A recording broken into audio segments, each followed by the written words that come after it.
Matt, you guys, the stat that stands out the most is that you out-rebound them 50-34. How are you able to do that against a team that's the 8th in the country rebounding? A lot of it was being a tough team defensively, and a lot of credit goes to the guards. Bigs are always required to rebound a lot, but the guards did a great job of rebounding down. And when there's tall trees in there, they'd come swoop in and grab some boards and make it really tough for some of their big guys to try to get offensive rebounds. They crowded the paint, which helped a ton, and in the end, we were able to be the more physical team defensively. And how much was it important that you were able to neutralize Devin Thomas and only finish with 4? Yeah, it was huge, and I know how to guard him a lot. James, Isaiah, almost all the bigs did, and one thing that really helps is with pack line defense, we're crowding him. We know he liked to face up and sort of drive, and a couple of times he got us early in the game, but we were able to fix that, and because our teammates were able to help us and make it a crowded floor, it was hard for him to score. As any of you held them to a season low in points and shooting percentage. Obviously, you always focus on defense going in. Was that even more of an emphasis this week, and did you work on it with the time off that you had? Yeah, I mean, I'll take this one. We knew they were a team that liked to run. Miller McIntyre was a guy that we had to corral in transition, and you could sort of see to start off the second half, they had 10 quick points in transition and got away from us a little bit there. But overall, we definitely focused on keeping them as a half-court team and then boxing out. And if we were able to play defensively and really physically and rebound and control their transition, that would help us, and that's what we ended up doing. Dee, can you talk about that, the stretch to end the first half, the last 9:30, they didn't get a field goal, and you guys went on a monster tear there, and you were really just seizing opportunities to capitalize off turnovers? I mean, it's like Matt said, we wanted to play defense first and give them one shot and, play with a good pace, and I think that's what we did. I think we made, the right passes and the right, made the right opportunities, happen with our looks in our offense. Do you think the team is finally kind of coming into its own and finding its identity now that you're 12 games in? I mean, yeah, every day we get better. We come to practice to work hard and, work on the things that we do well and that we continue to do in the game, and I think that's what worked today. We did what we do in practice.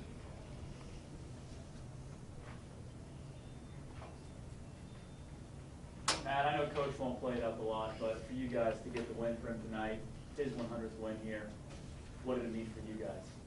It meant a lot. And I think everyone knew going in that it could be his 100th win, and especially with it being the Skip Prosser Classic, I think that sort of made it a little bit more special for him, and I'm sure he'll maybe note on it a little bit. But we were all excited for him, and it's something where we wanted to get over that hump. We didn't want to have to lose a game and look for it, 100th win, try to keep searching for it. So I was glad we got it tonight. And Coach Mack, talk about Coach Prosser at all in preparation for this game? Yeah, I mean, every time we face Wake Forest, he always talks about what kind of a great guy Coach Prosser was.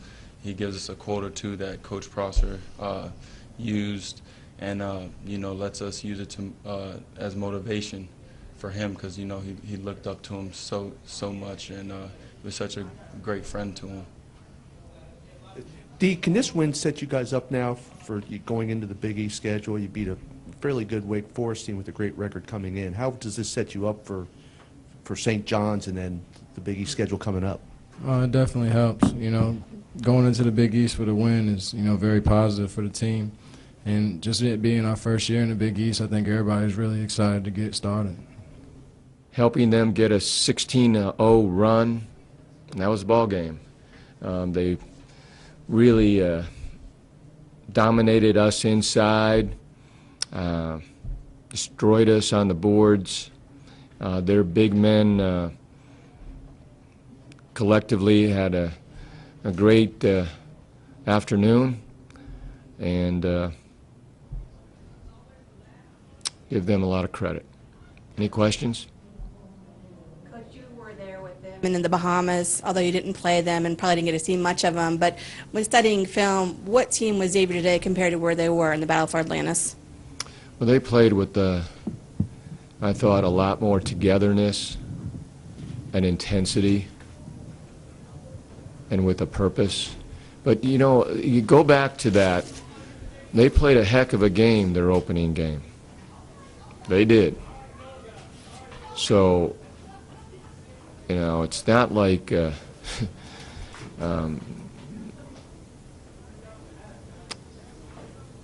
maybe one shot and maybe they're in a different place in that tournament. So keep things in perspective. Coach, 2 straight games setting season low in scoring now. Obviously, that's a concern for you at this time, or is it something that you consider more to be an aberration? Well, I think that, you know, look, offense is a variable. I know that we can be challenged to make free throws, make shots. I've spent 17 years in the NBA. I've seen the greatest players in the world not make shots. But that can't affect how you defend, how tough you are to get to where you need to be on the court, to set screens, to use screens, to block people off, to communicate on defense, and to not turn the ball over. Those things I just mentioned doesn't take any skill. And those are the areas that today we weren't very good at. Our last game, yeah, I think we scored 59 points. We missed 17 free throws, but you know, we defended well and we rebounded well. And we had up until now. I mean, we're 10-3, and we beat some good teams, and you know, lost a tough one to Kansas. But today, that stretch where we turned the ball over 8 straight times really did us in. Coach, you started off 5 of 8 from three-point range, which is uncharacteristically good for you guys. Then 0 for 7 the rest of the way. When you're shooting that well from three-point range, do you approach it as if this isn't going to last? Or I didn't like the way we started. We started, I think, 5 out of our first 7 shots were threes, and that was not a good way to start. It's fool's gold. I don't know if anybody saw the Syracuse-Villanova game today, but Villanova was on fire, taking tough shots, and they were making them. And even though they were up 15-5, I'm going, nah, this isn't going to last, because it can't last. Not with the way you can't start off games. I was displeased with the way we started off. You know, just when you take shots like that, jacking threes, unless they're within the flow of the offense. You know, there's a stat. People are really into analytics, but there's a stat that's, I think, really an important stat, and that is you have a 20% greater chance of scoring when the ball hits the paint first. And that's something that we measure. And today we took a lot of threes before that ball never touched the paint. In other words, if you, through penetration or through getting the ball inside and then out, you have a 20% greater chance of scoring when that happens. And to just come down and jack shots is not good. Yes, sir. Did you get the opportunity to meet Skip Prosser before he passed? And if so, can you share any of that with us? And if not, what is it like coaching at a place that he had left such a legacy? First of all, I did know Skip. When I was the head coach at Air Force, we played Wake Forest. And I was actually with him the night before in Orlando. What I remember about Skip is that he's one of the really good guys in this business. A guy with integrity, a guy who cared about people. Didn't matter what your status was, or he just knew everybody. He's friendly, treated everybody the same with respect and dignity. He coached the game that way. In my office, there's various reminders of him throughout my office, including a Bible that sits very close to my desk. So, you know, what Skip means to me is that when I sit in that chair, he's a good guy to look up to because of the way he went through life with integrity and dignity and respect for everyone. Coach, you were curious to see how your team would respond in their first true road test of the season. All things considered, what can you take from this to build on for the rest of the way? Well, why we had that stretch we had. And again, you know, just we've got to be a more together, tougher basketball team, and that's what we just discussed in the locker room. And we need to learn from this. A loss is really, truly a loss if you don't learn something from it. And what we got to do is take from this experience and not let it happen again. Coming into the game, you know, our biggest, well, two of our concerns were their offense in transition. We felt like Cody Miller-McIntyre and Madison Jones are extremely quick. They do a great job of pushing the pace, and they play with a lot of freedom. And then Wake Forest on the glass, you know, they were out-rebounding their opponents almost by a +10 margin. And when, you know, those things are things that we want to have as staples in our program, of not allowing teams to play out in transition and get easy baskets, put teams in the half court, and then obviously not give up second and third shot opportunities. And so they only got 10 today to out-rebound, you know, an ACC team by 16 rebounds, take care of the ball with, you know, 17 assists, 12 turnovers. And you know, I thought after the first 8 to 10 minutes, our defense was really good. What were you guys able to do to neutralize Devin Thomas? He only had 4. Well, we got him in foul trouble first. You know, he changes the game for him. You know, he got Matt Stainbrook in foul trouble, and it was almost like, in our mind as a staff, it was a race to see who was going to get 2 first. And, you know, fortunately, you know, we pulled out Matt, and then Devin Thomas got a second one. And then I think when we really started to get our separation, he wasn't on the floor. And so on the defensive end, he's strong enough to keep Matt away from the basket. On the offensive end, he provides a tough matchup because, you know, he can shoot the 10 to 12 footer, and he can really drive you. And even though we knew he was going left, you know, there's some guys that still have an ability to get to the strong hand. Samaje's one of them, and he's another at his position. So we were fortunate that he got in foul trouble before Matt Stainbrook did. You talked about the separation. You guys forced 8 turnovers in a row and went on that huge run to end the half. Just talk about that sequence and how that just dictated the outcome of the game, really. Well, it was probably a combination of factors. I think, number one, you have a young team in Wake Forest that's playing its first true road game of the year. Tennessee was in the same boat, obviously, earlier in the year, and we felt like, you know, we really wanted to be active. You know, we wanted to make sure that, you know, we were pressuring, we were in our gaps, we were trying to make the floor crowded, and I thought we did that, and I thought that forced a couple turnovers, and fortunately we were able to capitalize and turn those turnovers into touchdowns. 7 assists from D. Is this the way you want him playing? I thought you were barred here from. No, that's exactly how I want D playing. D has really, really accepted his role, and I said on the radio show, that's not an easy thing.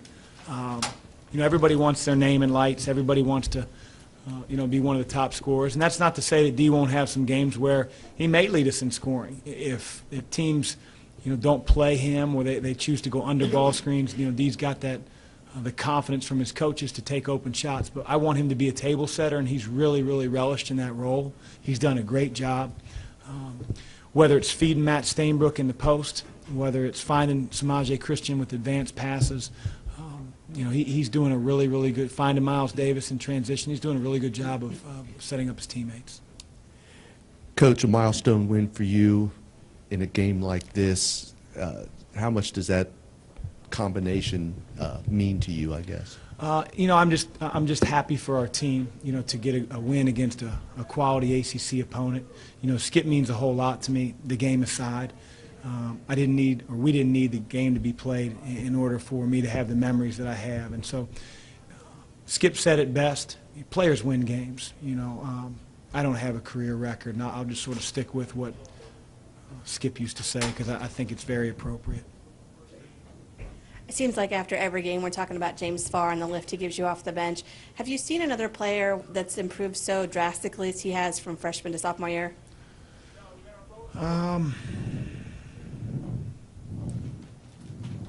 Not off the top of my head. B.J. Raymond had a really good jump from his freshman sophomore year, but James was, and maybe Jason Love. He may not have produced in terms of points and rebounds, but Jason, was a self-made player, and I really feel like that's what James has become. James has spent a lot of time in the gym shooting, and it's pretty easy to do that when you're getting 20, 25 minutes a game. It's really hard when you never take your warm-up off, and he hardly took his off. I think he played less than 75 minutes the entire season last year, and so for him to carve out the role that he's done, that he's carved out, a lot of credit. All the credit goes to James Farr. How important is it to see this production from your post the last 3 games heading into Big East play? Really important. We're going to play some rugged, physical, athletic, long teams. And if we get Jalen going and Eric gets back healthy, I'll put our post play up against any team in the country. And there might be better athletes, but I think we have a really good combination of things around the basket. Whether it's Isaiah Fillmore, especially when he's rebounding the way he is on the offensive end. Matt, he's got a high IQ. He can deal with double teams. He can score. He can draw fouls. James can offensive rebound, stretch the defense. I think Jalen is the speed of the game he catches up to. He can provide shot blocking and rebounding on both ends of the floor. And Eric's always been a high energy player. And so we need those two to really come along. And when they do that, I think our front court is as good as anywhere. When you look back at the non-conference slate, you finished 10-3, best since in 5 years. How do you kind of assess where the team is now after that part of the season is over? On to the next challenge. I think you can really lose your way if you start looking at the rearview mirror or start reading your press clippings. Really excited about what we did, but did is the operative word. Now it's time to move forward. Xavier Nation's been excited about the Big East for whatever it's been, 4 or 5 months, and we're going to get our first test in that conference with one of the most talented teams college basketball has to offer in St. John's. Thanks.